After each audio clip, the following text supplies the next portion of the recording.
I'm Ashley Dvorkin for Fox 411. My guest today famously played the mom of the household that helped E.T. phone home, earned icon status in the horror film genre, continues to star in film and on TV, and is now focused on a new project, an interactive toy designed to help kids with self-esteem called My Selfie. It's Dee Wallace, so welcome. Hi, Ashley. Thanks for being here. Lovely. You're back in a new studio. Does that bring back any memories of that iconic scene in The Howling when you transformed? Yeah, you want to hear me scream? I know. That was a really hard scene to play. I can imagine. And is it true that you were not supposed to be shown as a werewolf at all? Yes. Back in those days, for some reason, it was very important to have those kind of things in your contract. So, yes, I wasn't. And ultimately, they called me after they got all the infamous cards, you know, from the preview audiences. And Joe Dante called and said, they really want to see you as a werewolf. And I went, well, I'm shooting Cujo. And they went, well, we don't need you. We just need your character. So that's all an animatronic. Oh, okay. At the end of The Howling. What did you think then when you saw it? Well, I asked them if they could make her a little more vulnerable, and so they came up with this Bambi werewolf at the end. It is. It's a little sweeter than the usual werewolves that you see. Well, like the look of it, it's a little different. Of all the horror films that you did, though, just on your horror movie, resume, you mentioned Cujo, The Hills Have Eyes. As an audience member, which one would have scared you the most? Oh, I think Cujo, hands down, especially now that I'm a mother. Cujo could really happen. Yeah, and has really happened. And I think when I was growing up, The Exorcist was always the scariest movie to me because in my mind I thought, wow, maybe somebody could be taken over. Now I know better. But I think the real things are the ones, and Cujo's also the film I'm really, really proudest of for my work. Yeah, well, what do you think of the horror film genre now and all the sub-genres sort of within it? Subgenre, that's a general way of saying it. The slasher films? Well, there's so many different kinds of films that fit under the horror genre, I guess. Yeah, a true horror film really develops its characters. Really has a storyline, not, hi, here's the 6 characters, watch how gruesomely we can kill them all off, So I don't think you have a lot of true horror films anymore. Yeah, and then just on E.T., because we mentioned it, what was it like working with Steven Spielberg on this film that would, of course, find its place in cinema history? I don't know. What's it like working with a genius who knows exactly what he wants and casts everybody perfectly so that everybody can bring together a masterpiece that continues to change the world? You don't get experiences like that. Yeah, a whole bunch in your life, usually. Course. Yeah. So I cannot tell you. I actually really want to write a book about all of the feedback that I've gotten from how E.T. has changed people's lives. Yeah.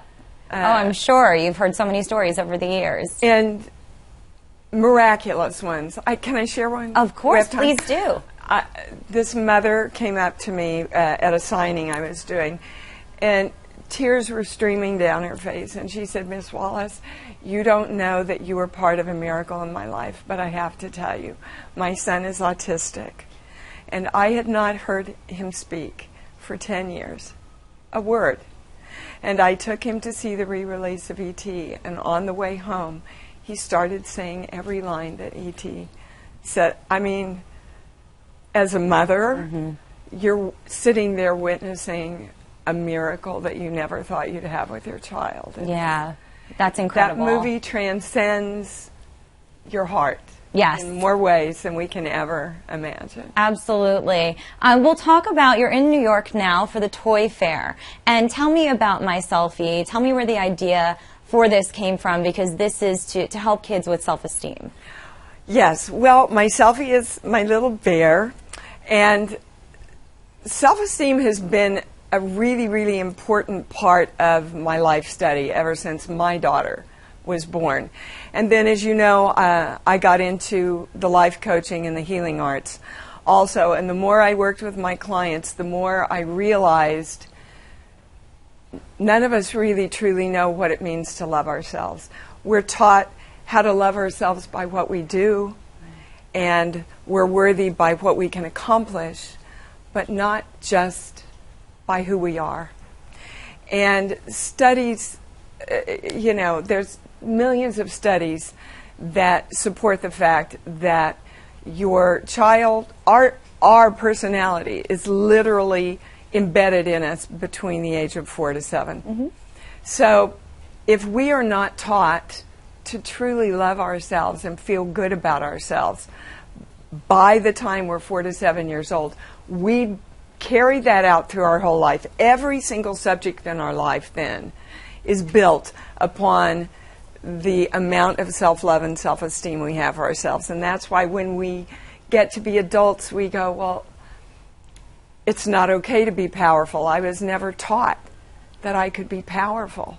I never taught it was okay to say, aren't I magnificent? Mm-hmm.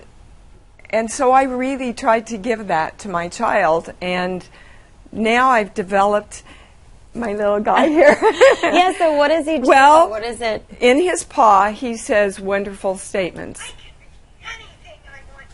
I can be anything I want to be. And the child says that back to this best friend.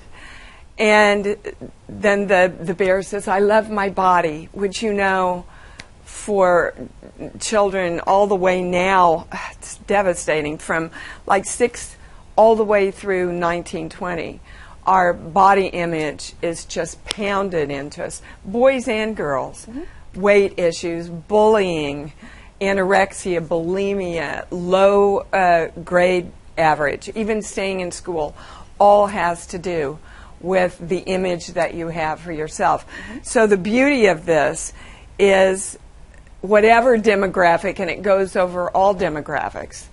It doesn't matter if it's a poor family, it doesn't matter if it's a wealthy family. The point is, we don't spend enough time with our kids. We don't have the time to spend with our kids. And this little guy allows the child to start claiming those things for themselves. I am so loved is one of the statements on here. Great. Well, very nice. And I know that we can find more information on your website for this, as well as your work with inspirational speaking and your film work and TV work. I see there's more of that, of course, coming up. So you're very busy. I'm very busy. Dee, thank you so much for being here. Really appreciate it. Great to be here. Thank you. And visit IamDeeWallace.com for more information on all of the above. Thank you so much for watching. For Fox 411, I'm Ashley Dvorkin.